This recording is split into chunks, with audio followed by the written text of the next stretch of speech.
Welcome everyone. In this video, we are going to study about the anatomy of the innermost layer. So what is the innermost layer? We all know that the innermost layer is called as the retina. So we all studied that the middle layer, that is the uveal tract, it is a vascular layer. So what is this retina? This retina is called as the neural layer of the eye. Neural layer of the eye. So why it is called as a neural layer of the eye? So this retina has all the nerve fibers which is collected to form the optic nerve. So that's why it is called as the neural layer. So the role of the retina is to record the images. For example, 20 years back we used a film in a camera. So that film is considered as the retina. So that used to record the images. So if the films get damaged, by the nowadays we are using like a memory card, SD cards, these kind of things. But 20 years back we used to we had a film. So if the film get damaged, we are unable to record any images in our camera. In the same way, if this retina get damaged, we cannot visualize anything with our eye. So the basic function of retina is to record the image and send it to the cortex. Okay. So we already studied that the retina has totally 10 layers. So the retina has 10 layers. In this video, we are not going to study about these 10 layers. We will study this in detail when we study the chapter called retina. So it will be more easy for you to understand. So in this video, we are going to study about the gross anatomy of the retina. Gross anatomy of retina.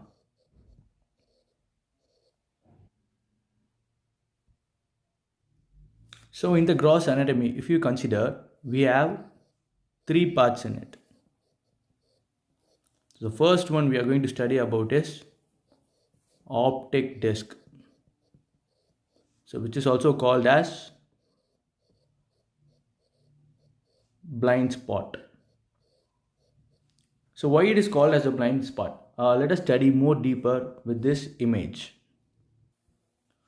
So this is your outermost layer, outer layer, and this is your middle layer, and this is your inner layer, which is also called as the retina. So what is the optic disc? So your optic disc is located here. So this part is called as your optic disc. So what is the optic disc? The place where the optic nerves leaves through the optic nerve leaves the eyeball is called as your optic disc. So we can also call this as the first part of the optic nerve. So this is your optic disc and then your optic nerve. So this is your first part of the optic nerve. So the first point here is the place where the optic nerve leaves the eyeball, and this is your optic disc. And then we can also call it as the first part of the optic nerve. So this optic disc is also called as the first part of the optic nerve and the place where the optic nerve leaves the eyeball. So this is your optic disc and also called as the blind spot. So now we will move on with why we call it as the blind spot. So why we call this as blind spot? So any idea? So if we consider this retina layer consists of the rods and cones. But in this optic disc, here the rods and cones are everywhere present, But in the optic disc, it is a place where the nerve fibers leaves the eyeball. So in this place there is no rods and cones. So there is first point here in your blind spot is no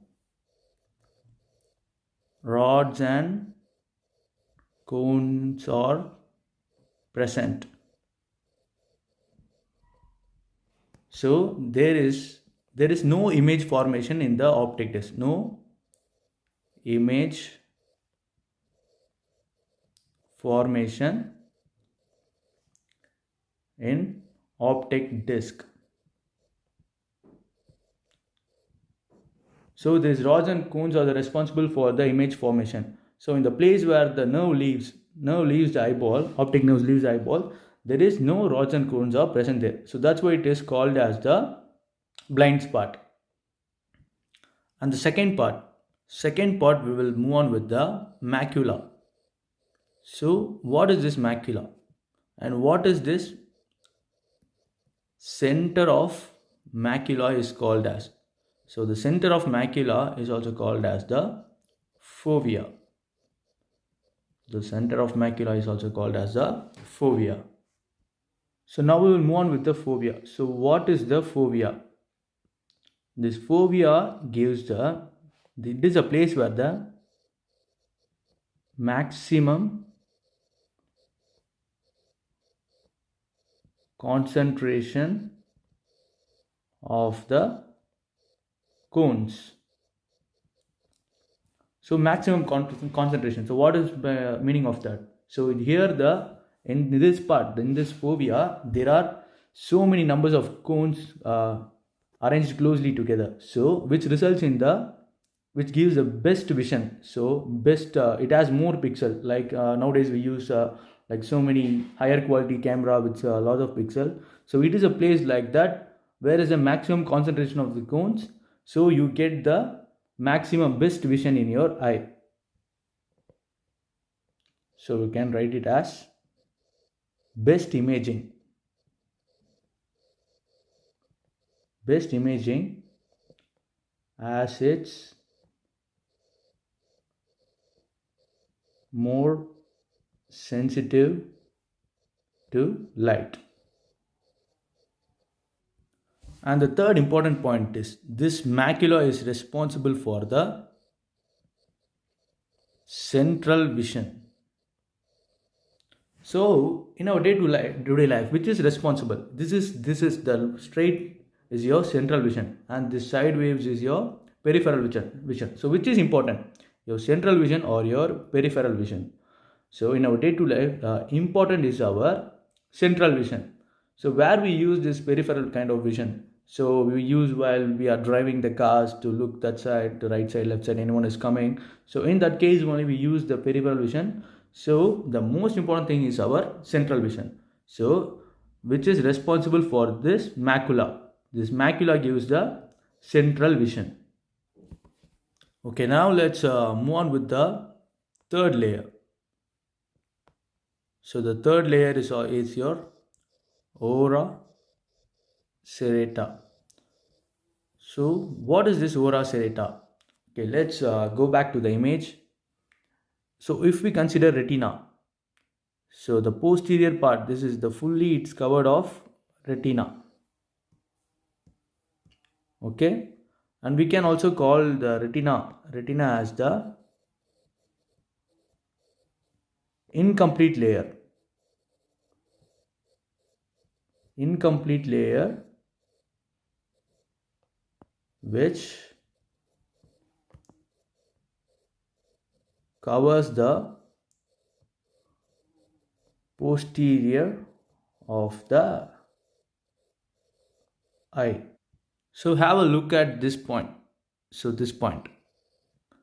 So in this point, the retina here, the retina ends or the retina terminates. So this is your ora serrata. So what is the ora serrata? The point where the retina terminates or it ends. That is your ora serrata. So if we draw a perpendicular line here near the ora serrata, your anterior part, and this is your anterior part, is called as the ciliary body, and the posterior part, here the posterior part is also called as the choroid. So if we divide the ora serrata, the anterior to the ora serrata there is a ciliary body, and the posterior and there is the choroid. Okay, now let's move on with the first point of ora serrata. So it is the anterior termination of the retina, or we can also call it as it is the junction between the ciliary body and choroid. And this is also called as the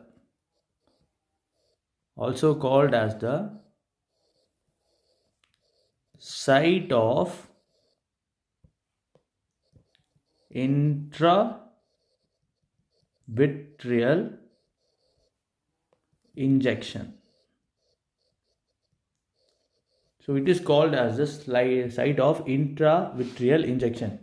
So that's why we have given the junction.